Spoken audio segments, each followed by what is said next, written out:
Cybersecurity should be top of mind for advisors, but adoption rates remain pretty low. To learn more about this trend, I caught up with John O'Connell of the Oasis Group.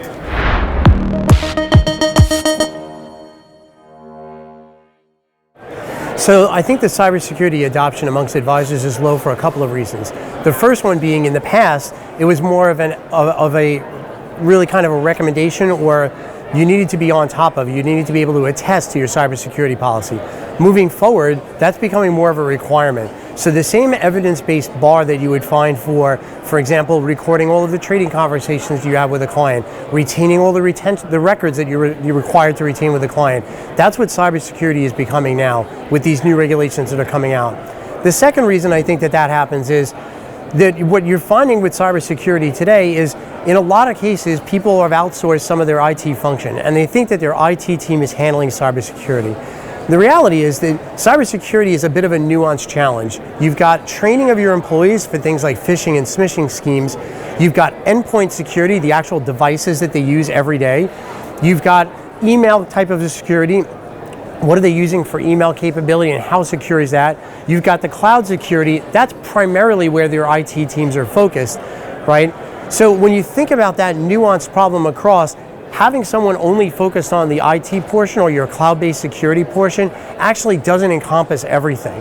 And then if you've got people who travel, like many advisors will travel to go see clients, are those advisors practicing really good hygiene when they're on the road? For example, are they using a VPN when they connect? Are they using a wireless network? Are they using a hotel Wi-Fi, which would be a bad idea? Those are some of the big challenges. That's an education challenge as well as a technology challenge. So I think what you see in the cybersecurity realm today around financial services in general and wealth management in specifics is you are seeing this increased knowledge that cybersecurity is really important and that people need to focus on it. So I think what you're going to see more and more over the next year is people are going to be looking at their cyber program, they're going to be looking at how comprehensive it is, and they're going to be identifying gaps. And then once they've identified those gaps, they're going to be reaching out to firms like the Oasis Group or some of the other cyber firms that are here for those point solutions. At the Oasis Group, we would focus on looking at your whole cyber program and help you to identify those gaps. And then once you've identified them, that's where you go out and find a point solution for something like, for example, endpoint security or your VPN or your firewall. I think if I had to give some advice to financial advisors who are trying to tackle the cybersecurity problem, the first piece of advice I would say is really take a good hard look at your IT provider or your IT resources. Cybersecurity is a specialization, and it's not going to be governed, or in some cases your current IT provider or your current IT team doesn't have that skill set to really provide you with a comprehensive cybersecurity program.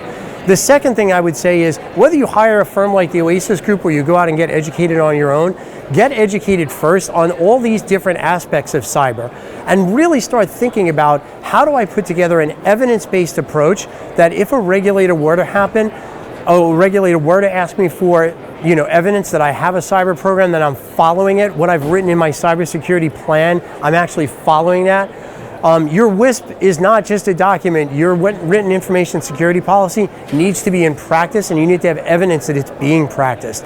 So I would say that's my third piece of advice, is really take a look at that program in its totality, get educated on what's out there and where your gaps are, and then once you've found those gaps, put together an evidence-based program that's going to help you to be successful moving forward.